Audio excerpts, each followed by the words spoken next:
Jérôme Kerviel s'apprête à passer sa première nuit dans la prison de Nice. C'est là qu'il a finalement été conduit ce matin, après son arrestation dans la nuit.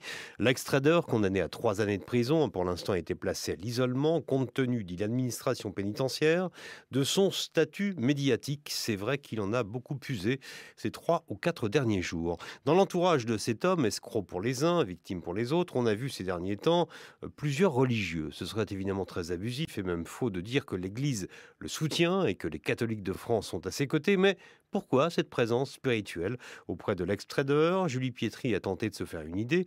Elle a d'abord fait l'inventaire. Il y a d'abord Monseigneur Di Falco, évêque et président du comité de soutien à Jérôme Kerviel. Je suis à ses côtés, comme je l'aurais fait pour d'autres personnes dans d'autres situations. Il y a aussi ce prêtre poitevin, Patrice Gourrier. Pourquoi exécuter l'emprisonnement maintenant? On peut attendre? Lui a marché avec l'ex-trader et là, il vient de commencer un jeûne pour que la peine de prison de Jérôme Kerviel soit repoussée. Kerviel est, dit-il, le fruit du capitalisme. Il a été poussé à la faute. À la sortie de la messe en l'église Saint-Sulpice, hier à Paris, les fidèles, eux, étaient partagés. Qui pardonnent, c'est une chose, mais qui se mettent comme ça en avant à l'entrée, au niveau des frontières, c'est pas vraiment le rôle de l'Église.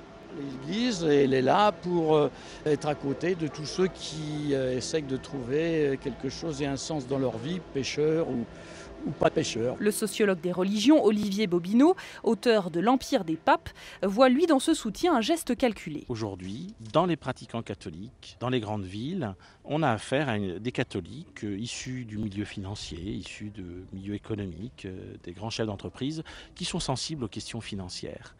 Je trouve ça intéressant de voir comment certains prêtres prennent soin d'un homme de la finance. C'est une manière de reconnaître leur clientèle. En tout cas, Jérôme Kerviel apprécie. Il y a quelques jours sur son compte Twitter, il écrivait à ces hommes d'église « Merci de votre soutien si précieux ». À la conférence des évêques de France, la prudence est de mise. On parlait aujourd'hui de position prise à titre personnel.